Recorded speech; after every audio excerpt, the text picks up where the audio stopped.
Without further ado, I'd like to introduce the Director of Development Services, Michelle Banfield, who will be presenting on with the new draft official plan with myself. So, Michelle, over to you. Thanks, Tyler. Those of you that even know me a little tiny bit know how much that awkward silence at the beginning of this session, how painful it was for me. And if you don't know me at all, then just take my word for it. It's very painful. I love seeing people face to face, so it really is great for you all to be here virtually. And as I said, as Tyler said at the beginning, we really wish it was in person, but at any rate, here we are. So you're going to hear from myself, and you've already heard from Tyler, but he's going to join me, and again, the whole development service team.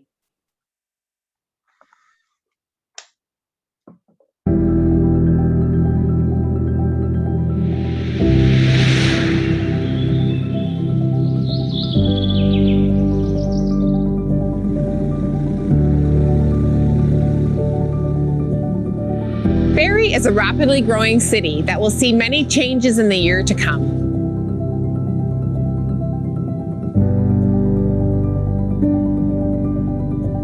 We are on the cusp of major growth, and we need to grow responsibly to ensure we remain a vibrant, connected, diverse, green, and resilient community. To do this, we want you involved in the city's new official plan. It's a roadmap to our future. The plan provides the direction for Barrie's growth for the next 20+ years. The plan responds to our community's land use, development, and conservation goals. We want to plan for responsible growth with community input.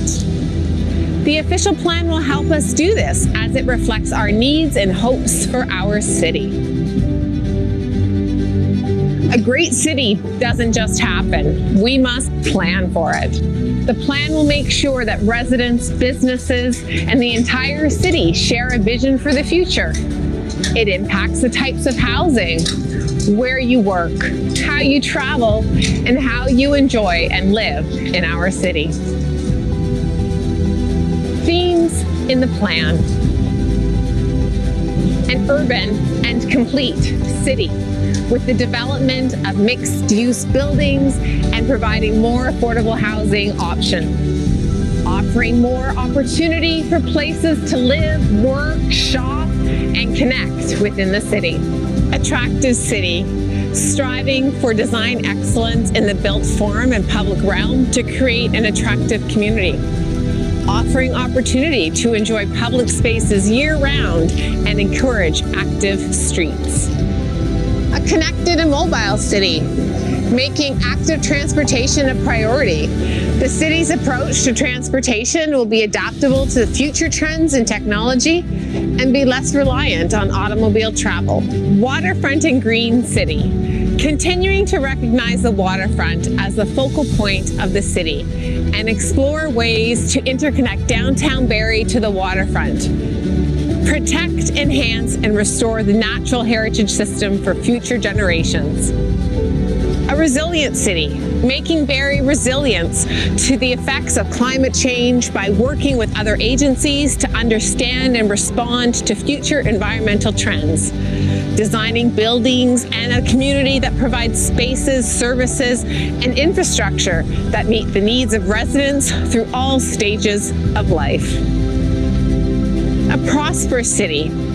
Barrie will be a premier destination for business, investment, and will support a broad range of diverse careers. The city will continue to focus on economic diversity for the community so that all residents are able to pursue local employment in an economy that can withstand economic changes and conditions and global competition. Cultural city, enhancing civic pride through public art, preservation of historic buildings, and programming public spaces. Developing a strategy to protect and celebrate the history of Barrie. So how do you get involved? Well, we've been asking you what you think for a couple of years now, and now is the time to see if we've got it right.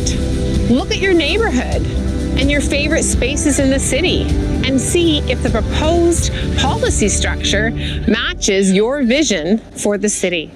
We welcome your feedback, and we want to ensure we get this right. It's about how you live, work, enjoy, and connect. Get involved.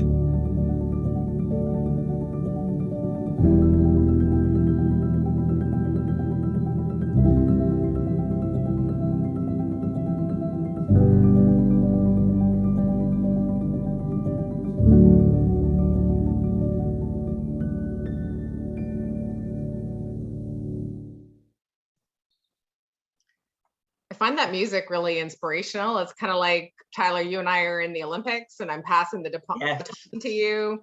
And we did talk about, I filmed it not that long ago, but you can see with a winter coat, it was a cool day. And we always put that caveat. So if you're wondering why there are pictures in the video without masks and stuff. And we all talked consciously about how we want this video to show Barrie in the future. And we, you know, fingers crossed, it's not always going to be looking like hazmat suits.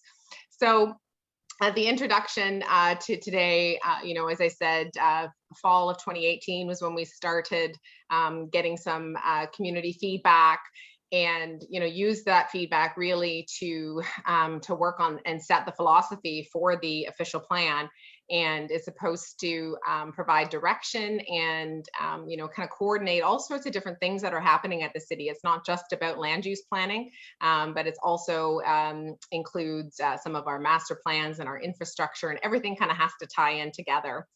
A large part of this official plan, and we've always broached, if you've been following us from the beginning, this is a new official plan. This isn't a spit polish of our 2009 version. It's a brand new official plan. So a large part of that really is growth management, looking at where we are today and where we're going to be in 2051, 30-ish years from now.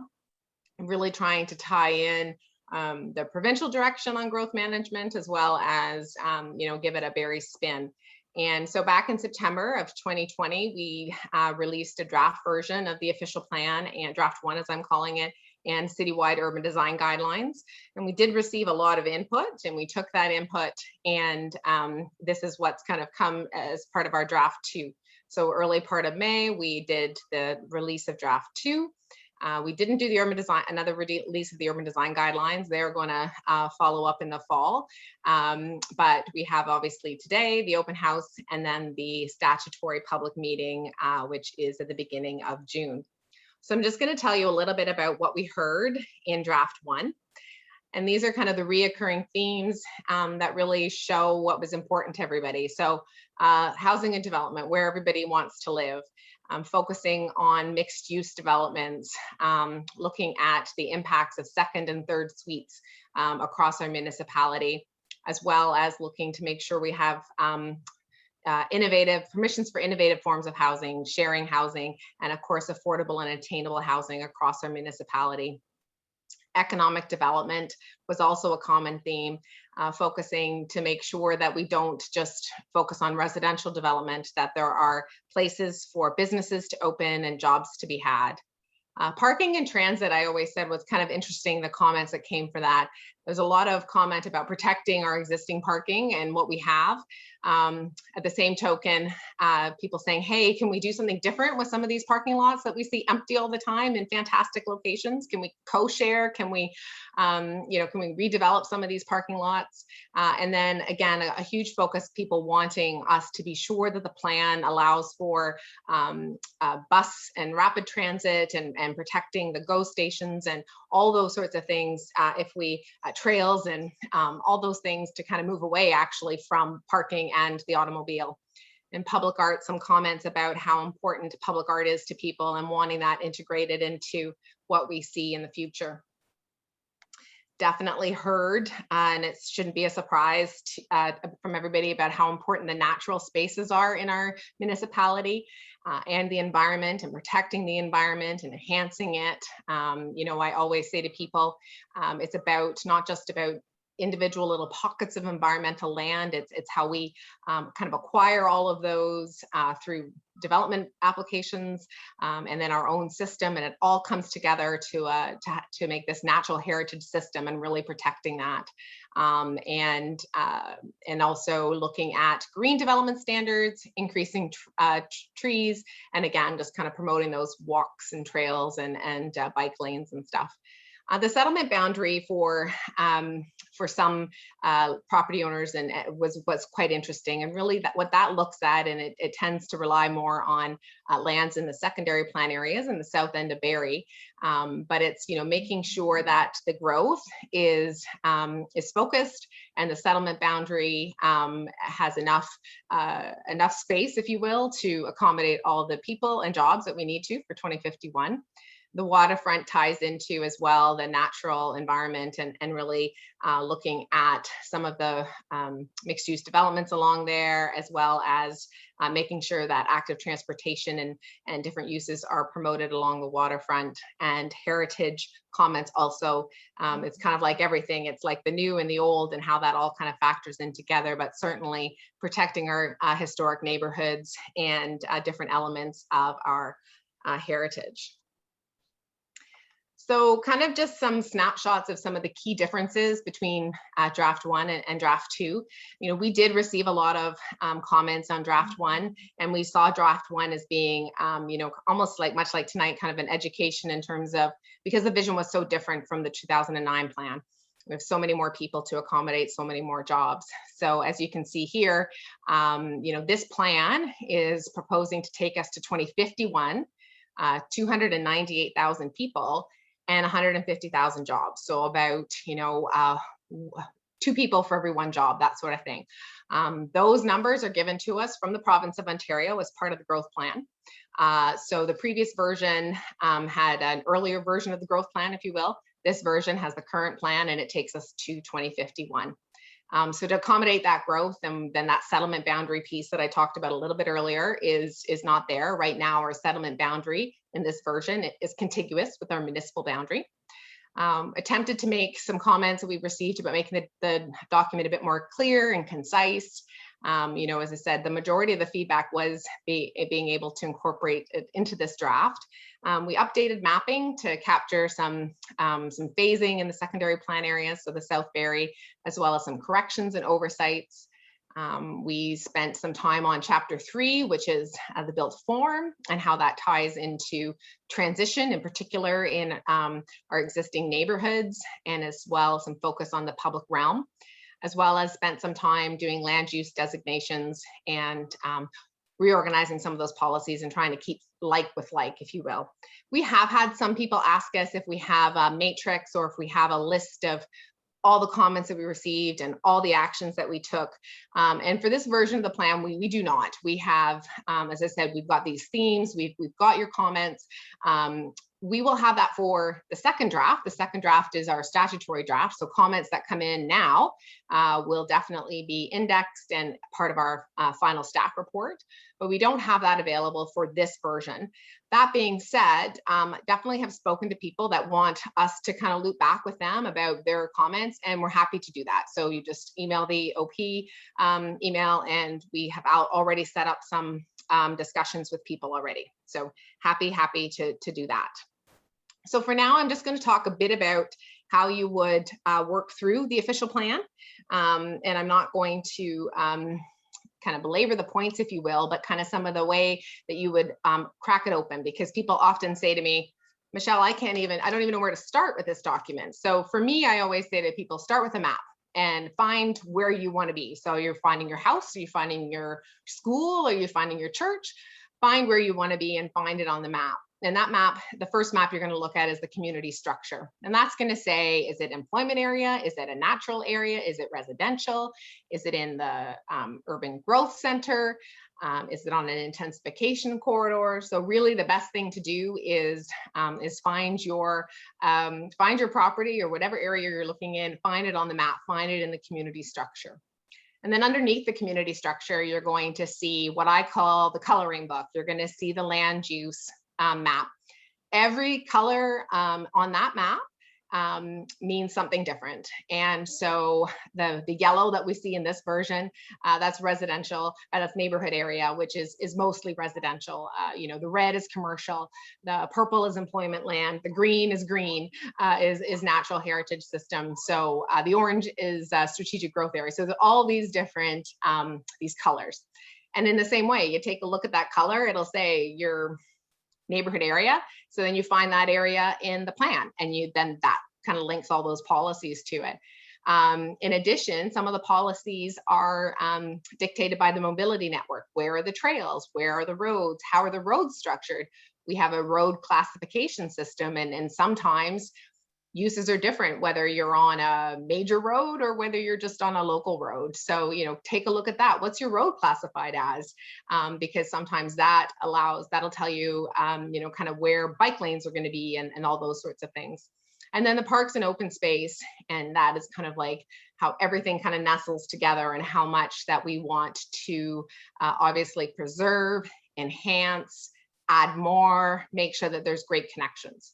So that's how I would say to people, start, find your property. And I'm not going to lie to you, the maps, sometimes even for myself, it's a challenge. Sometimes I have to have the Google map up at the same time to try to find the main streets. It is a bit of a challenge for sure. But that's where I would say for everybody to start. And then much like I had said, one of those maps are those community structure elements. Is it a heritage system? Is it employment area? Those are all our jobs and industrial areas. Is it a neighborhood? A lot of the city is a neighborhood.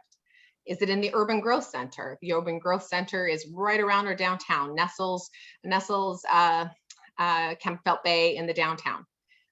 Is it a major transit station area? We have two of those. We have Allendale and we have Barrie South Go. Is it a strategic growth area where we want to see a little bit more concentration, or is it along an intensification corridor?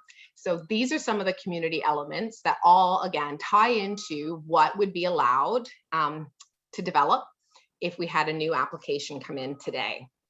Not today, because this is the new OP, but like when the new OP gets approved. But we have an existing OP, so you can do all the same thing with the existing OP, and that would tell you what happens today. And then, as I said, and then it ties into the land use designations. And that's where, as I said, that's your coloring book. Put yourself in the middle of your coloring book and take a look at, are you in a neighborhood area, which is predominantly low density? Is it medium density, which are like more mid-rise buildings, 6 stories and above? Is it high density, which would be more like 12 stories and above? Is it a community hub? And I actually really like this community hub designation. It kind of replaces what we would think more institutional uses. So it kind of replaces schools and churches with this community hub.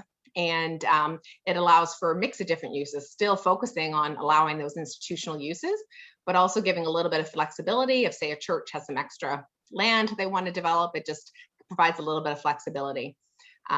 Commercial district is what it says: jobs, natural heritage system, green space. SEED, which is our strategic economic employment economic district, an area to try to intensify some jobs along Dunlop Street and up by the hospital. Employment areas, non-industrial, so those are things that you know, offices and training and development sites. Employment areas that are tied really to industrial uses are more, if you're thinking about more kind of traditional factories and data centers and warehouses and bigger things, manufacturing, that sort of thing. Restricted industrial are a little bit of those heavier industrial uses, often kind of, for the most part, either near our rail, the rail spurs, or kind of interior to our industrial areas. And then infrastructure and utilities, because let's be honest, we need power. So I'm not going to talk too much about the themes, because I think the video did that. If you were paying attention to and inspired by those fantastic shots of our city. But ultimately, as I said, all of these elements kind of came together, and it was based a lot of the feedback that we heard from everybody earlier in the consultation. And really what we're trying to do now is we're going to talk to you a little bit about, you know, we always say to people why the official plan matters, and it really impacts your day-to-day life. And this new official plan is going to be part of your own story. Yes, so on that note, thank you, Michelle. What we've done is we've created a couple resident profiles of hypothetical Barrie residents. In this way, we can try and direct and show people how to read this official plan and come up with their own story. So Kara McQueen, she's a recent graduate from Georgian College. She's wondering where a career in Barrie could take her. She'd like a job that's accessible by transit. She's also looking for a place to rent and wants something with easy access to the GO trains. At the same time, affordability is a priority for her, and she's worried about rental prices. So what might some of the policies be that interest her? Well, perhaps planning a prosperous city section in the official plan. Within this section, she's going to read about transforming Barrie into a premier destination, policies around strengthening Barrie as a regional employment hub, and policies around promoting and strengthening tourism and cultural sectors. We also know that affordable housing is a priority for Kara, so perhaps she looks at section 6.4.2, which is geared towards affordable housing, and it's going to contain measures that that show that how attainable housing can be available to all, investing in innovative affordable housing options, and encouraging an appropriate range and mix of housing.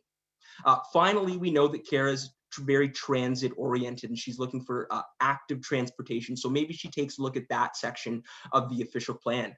For instance, she may be interested to know what the city plans to do. So, well, we know that we want to establish a comprehensive mobility network.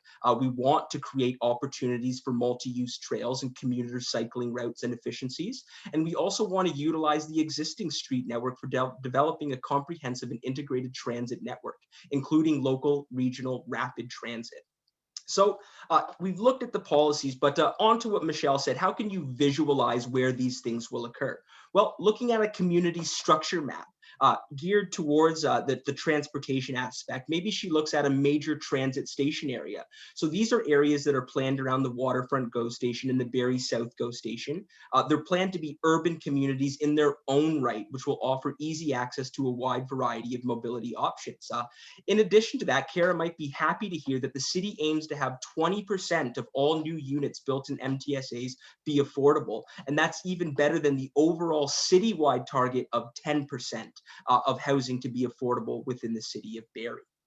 Now, we also know that Kara was interested in employment. So maybe she looks at the employment areas on the maps as well, and those are identified in purple. In these areas, you're going to find larger office buildings, and perhaps Kara's interests, she'll find a good quality job there that offers her room to grow. Now, I believe we can shift to our next hypothetical profile. So this is Nikhil Patel. So Nikhil's a single dad currently working from home in the city, and he has 2 kids. Lately, he's been spending a lot of time with his kids outdoors, and he's considering moving somewhere with a bigger backyard and more access to parks, as well as other community spaces. He thinks a lot about his children's future and wants to make sure we're doing everything we can to protect the environment. So what might some of the policies be that interest Nikhil? Well, perhaps he looks at the parks and open space section of the official plan. In that section, he's going to find out more about how the city plans to equitably distribute and connect a diversity of parks and open spaces throughout the city, and how we plan parks and envision parks to be safe year-round, including winter destinations that offer a variety of recreational and cultural opportunities. We also know that he's interested in living in a complete neighborhood. So maybe he looks at section 3, which is very much focused on complete neighborhood design. Here, Nikhil's going to find out some interesting requirements for new developments. It turns out that new development applications almost have to undergo a kind of test, proving how the development's going to contribute to a diversity of land uses, how it's going to connect to community facilities, amenities, parks, and open spaces, and connectivity to transit facilities and active transportation like trails and bike paths. In addition, maybe he's interested in planning for a resilient city of the section of the official plan. In that, we're going to talk to the impacts of climate change. We're going to speak to reducing the potential for future flooding events, and also work with new development to protect the natural environment and water resources. But of course, there's more to the policies than that. How can he visualize these? How can he see where they are? Well, we go to the community structure map. So maybe he looks at the designated greenfield areas. Now, you might see a difference between designated greenfield area and a built-up area. These are two kinds of larger overarching structures that will accommodate population growth as we transition to being a mid-sized city. The built-up area includes areas of the city that have already been developed, and it houses a lot of our older, already established residential neighborhoods. Perhaps Nikhil will look into a house in the built-up area if he wants a larger yard. But he might also be interested in looking in the designated greenfield area, as this is the kind of space where we're developing new neighborhoods that are really focused on what we call those complete communities, or neighborhoods that are centered around all those crucial amenities like parks, shops, and open spaces and recreational areas. On the map, you're going to see in that community structure map, the designated greenfield areas have little black dots that you'll see throughout the city. But again, we also heard how much Nikhil is interested in the environment. So maybe he looks at the natural heritage system and green space element. On the map, you just look for those green areas, and those are going to identify parks, feature trails, and those are what provide residents with different options for recreational opportunities and for connecting with nature. So we also know that he might be interested in having a home with a little bit more space. So maybe he looks on that community structure map and he looks at the neighborhood areas and those corresponding policies in the official plan. These neighborhood areas on that land use map are the yellow areas, and they're generally the established neighborhoods and are designed to maintain a neighborhood scale and where we find most of the kind of single family homes. At the same time, there are stores that are going to service those areas. They will be permitted, but these neighborhoods are going to be planned to in the future to encourage walking, cycling, and transit use. Now, perhaps we'll move to our third here. This is Susan Vonnegut. So Susan's recently retired and she's downsized to a condo. She's excited about all the cultural options available downtown and loves being close to the waterfront. She also likes the convenience of having everything she needs nearby. She's also looking forward to building a community. As an active gardener, she would love to contribute to a community garden. So what are some of the policies that might support Susan's interests? Well, the cultural city she might be very interested in. Those objectives can be found in section 8.2 of the official plan. These are going to include things like establishing a strong sense of shared community identity and civic pride through celebration spaces, public art, and the programming of certain public spaces. You're also going to see how celebrating the history of Barrie by preserving the landscapes, sites, buildings, and stories of cultural or historical significance. And you're also going to see objectives about animating public streets through placemaking. Now, also given Susan's interest in community gardens, she might be interested in the provision in section 6.3 of the official plan, which is all about food security. For instance, one of the objectives stated is that the city is going to explore opportunities for food production and harvesting through community-based initiatives such as community gardens. Also, finally, Susan may very well be interested in knowing about the waterfront. She may be very keen to read the section dedicated to the waterfront in the official plan. If she did do that, she'd find out that Barrie's waterfront will be protected and managed in an environmentally responsible way for future generations. It's also identified as being a social and cultural focal point for our city, and any development adjacent to the waterfront is going to have to achieve a standard of design excellence. Hopefully, after reading this, Susan is satisfied with the way the official plan sets out the future of her neighborhood and the spaces that she likes. But of course, those are the policies. How can she see where these areas are? So the community structure map, we know that she's downsized, she's in a condo, so perhaps she's in the urban growth center. And what does that mean? Well, Susan may be reassured to know that the downtown is envisioned as an urban hub that is vibrant, and that's where the urban growth center is. It includes walkable streets. It's a blend of character of modern design and historical significance. In the urban growth center, she's going to find easy access to a lot of services. It's going to be very well connected to the rest of the city. It's a fun place to live, and it's going to meet a high standard of design. And to help maintain a great mix of people downtown, the city also aims to ensure that 20% of the housing units will stay affordable in that area. So in that sense, then, when she looks at the land use map, aside from the community structure, I'm sure she's going to be very much interested in the areas designated as green space.